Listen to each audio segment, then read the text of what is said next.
पुल यहाँ छ, गाडी तल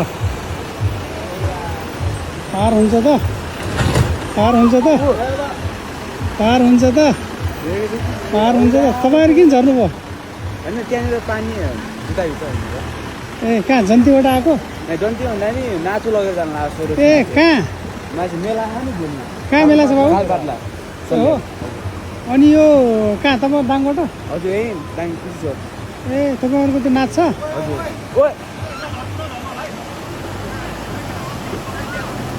गाडी चाहिँ पावरफुल रहेछ। ल है राम्रो गर्नुहोस् है।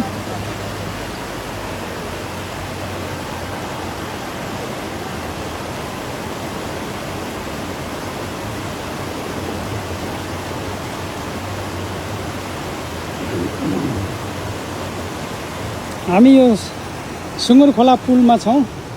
यो पुल चाहिँ चर्चाको विषय हो र यो पैदल यात्री र बाइकवालाको लागि चाहिँ यो पुल वरदान साबित भएको छ। चार पाङ्ग्रे गाडीलाई पनि जान अप्ठ्यारो त भयो, फेरि पनि यतिका मान्छे चाहिँ लोडमा नबोक्नु पर्ने।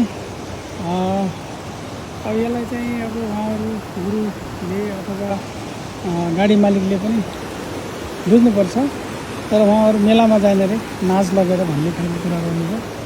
फेरि पनि सुरक्षित यात्रा सबैको होस्, उहाँहरूलाई केही नहोस्, सुरक्षित रूपमा उहाँहरू आफ्नो गन्तव्यमा अवश्य पुग्नुहुनेछ, यो म आशा र प्रार्थना पनि गर्दछु।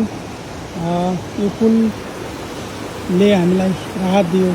म यहीँबाट बाइकलाई चाहिँ पार गरेँ, होइन भने मलाई त्यहाँ पार गर्न बरु कठिन हुन्थ्यो होला।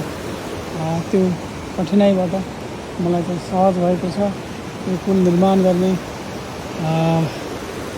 व्यक्ति संस्थालाई धेरै धेरै धन्यवाद। गाडी त्यहाँ पुगिसक्यो, केही मान्छे लिएर गइरहेछ। बाटो अलिक कठिन छ, सफल होस्, सुरक्षित होस्।